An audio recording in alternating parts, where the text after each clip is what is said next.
Hello, I'm Lauren, that awkward plant girl. Welcome back to my channel. It's so good to see you guys. Thank you guys for popping in. Today I want to talk about the 5 easiest Hoya for beginners. Hoya can be an intimidating species. It's really hit or miss depending because they grow all over the world in a variety of conditions. They can look different depending on their environment, and they can look the same depending on their environments. And it gets really confusing, and not all of them are going to like the same conditions. So if you have a really cold house, certain Hoya are going to like that. If you have a really hot house, certain Hoya are going to like that or not like that. I've had Hoya just enter my plant room in the summertime and melt away within a day. Like they were absolutely, I'm not handling this heat, to heck with it. Hoya Bella is one of those. It's very, very beautiful, but for me personally, as soon as I got it, my plant room was in the 90s. It was just like, nope, not happening. So, but when you hear stories like that, people will generalize and be like, oh man, Hoya are so hard, it's so difficult, they just die on me every single time. Especially when you're talking about Hoya propagation as well, which the best way to propagate Hoya is stratum or perlite for the most part. You can do like a sphagnum perlite mix. Those seem to work for pretty much all the Hoya out there.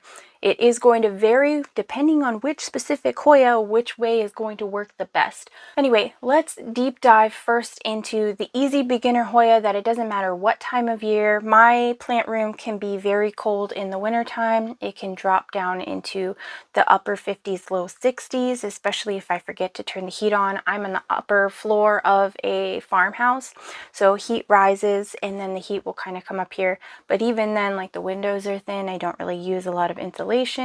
Our house isn't well insulated because it's really old. So all of those factors play into why it is so hot up here in the summertime and why it is so cold up here in the wintertime. And the plants that I have to adjust to that, or I have to take measures to fix that, like adding a heat mat when it's too cold. So these are the Hoyas that I don't have to do any of that with. First up on the list is Hoya Australis.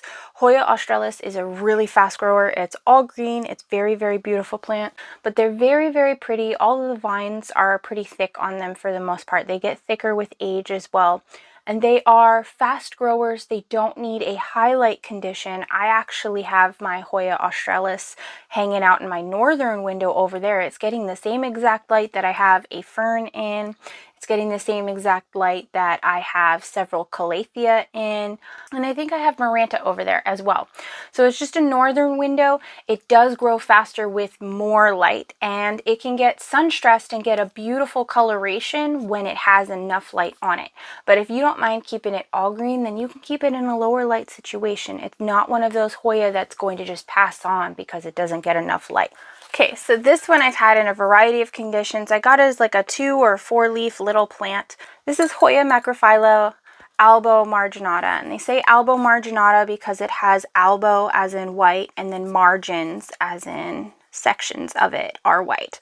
This is it in the wintertime, not getting very much light. It can get a lot of beautiful sectoral variegation on it, and it'll even turn like a pinkish purple. It's really, really pretty. Here is a new leaf coming in, actually. I don't know if you can see that, but this plant is really cool because it grows super fast, honestly, and the leaves are freaking huge. Like, they size up really, really well. So if you want a big leaved, chunkus, Jurassic looking Hoya, like, this is definitely one. And these are all fairly inexpensive. They're all pretty common Hoya. You're not going to have to give an arm and a leg just to be able to get a 2-leaf node cutting thing that may or may not make it. Like, there are people that do that, and that, if that makes you happy. I just don't know enough. I personally just don't know enough about every single individual Hoya to be able to do that. So when I find one that grows really quickly and is fairly inexpensive, I definitely like to highlight that. And this is definitely one of those plants. I've had it in my terrariums. I've had it on the windowsill. It's been on the windowsill. I got it last December, and I've actually chopped it twice since. So it hasn't bloomed for me, because when you chop a Hoya and you don't allow it to mature, then it slows down the blooming process.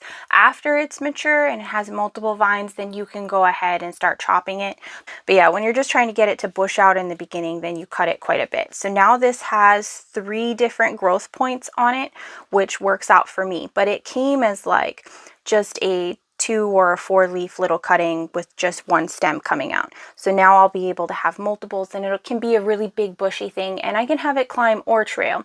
Hoya are epiphytic plants. They grow in trees, in tropical conditions generally speaking, but all around the world for the most part. So they like high humidity and varying temperatures depending, which I think I talked about already. This one in particular doesn't seem to mind any of the conditions or any of the temperatures. This is wintertime in Washington State. It's gray, it's rainy, it's gross. This is as much light as it's ever going to get for like the next 4 months. And it's still pushing out new growth. Like, it's got new leaves. This is all new. I had it chopped back, and then it pushed out this whole thing in the last, I want to say, 2.5, 3 months. So it's doing a really good job, and they grow really quickly. So this is the Hoya Crimson Princess, and you can tell that it's a princess because it's got the variegation. The white is on the inside. For the Crimson Queen, which is right up here, it's got the variegation on the outside. The Crimson Queen seems to variegate better for me, but it has more window light. So the variegation and the coloration is going to depend on the amount of light that you have. Temperatures don't seem to affect it either way. It grows in the cold, it grows in the warmth. As long as it's got some kind of light, it's good. If it does not have enough light, it will turn all green like this.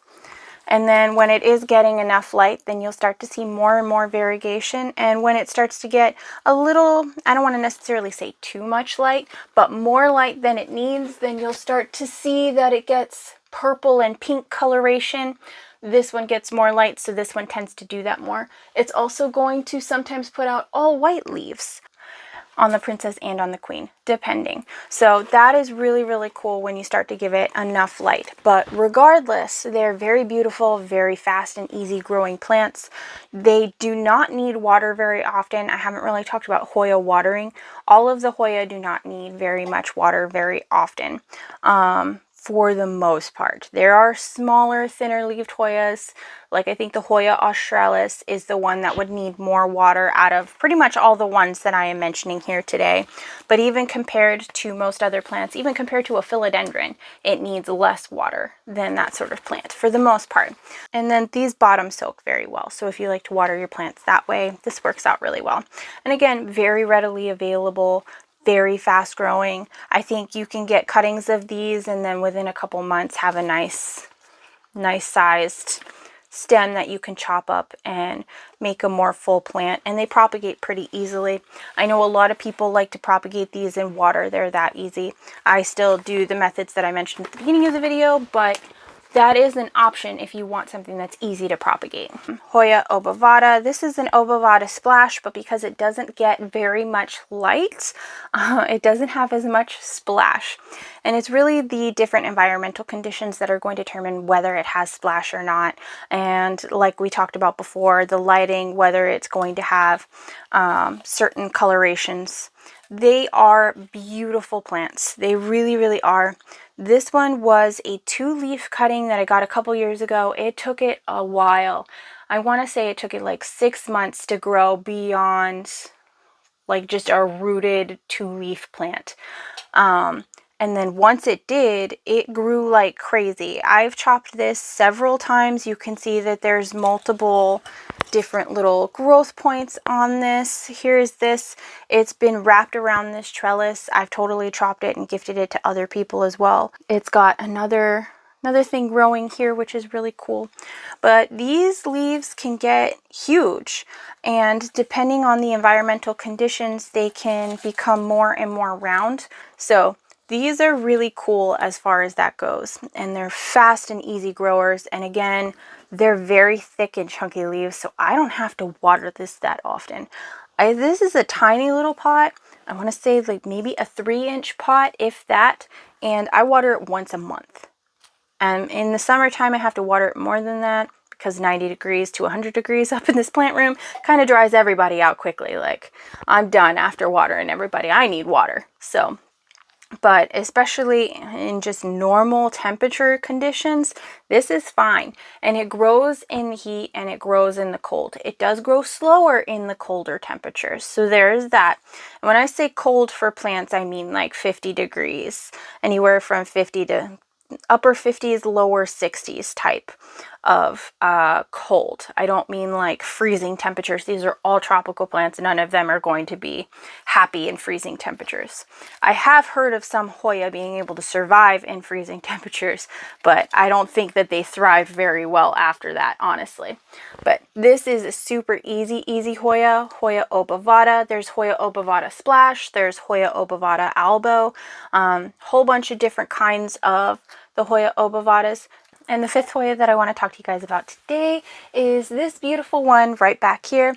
It's a Hoya Pua CeX Splash. Any Hoya Pua CeX is a really fast grower though. This one clearly grows along the top there. It does not get a whole lot of light up there. It grows very quickly, whether it's wintertime, summertime, doesn't matter the conditions, doesn't really matter the lighting. If it has more light, it gets more splashy. It grows a little bit quicker if it's nice and warm and humid, but it still grows prolifically either way. If there was only one Hoya for me to recommend, it would really be a toss-up between Hoya Australis and Hoya Pua CeX because they're both so freaking easy. Either one of those would be one of the best beginner Hoyas. That, like, if my friend came to me tomorrow and said that they wanted to get into Hoyas, those are the first two that I would chop. So, but it grows very, very quickly. I got this as like a little 2-leaf cutting. Again, I think I got it in the same bundle a couple of years ago. And like most Hoya, it takes a little bit to grow. Like, I think it didn't really grow for the first 2 or 3 months, but because it was just a little 2-leaf cutting that was barely rooted, you know, and then it just poofed all over the place. And now it is so uncontrollable. Like, I have it trailing everywhere.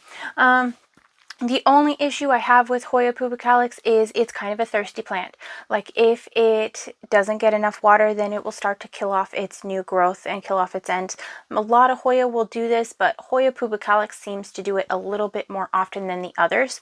So if you notice new growth, make sure that you stay on top of the watering. If you want to kind of control and curb it without like chopping it up, then just give it a little bit less water and then it'll end up killing off that new growth. I may or may not have done that several times because I'm running out of space. It's a really, really great plant overall, honestly.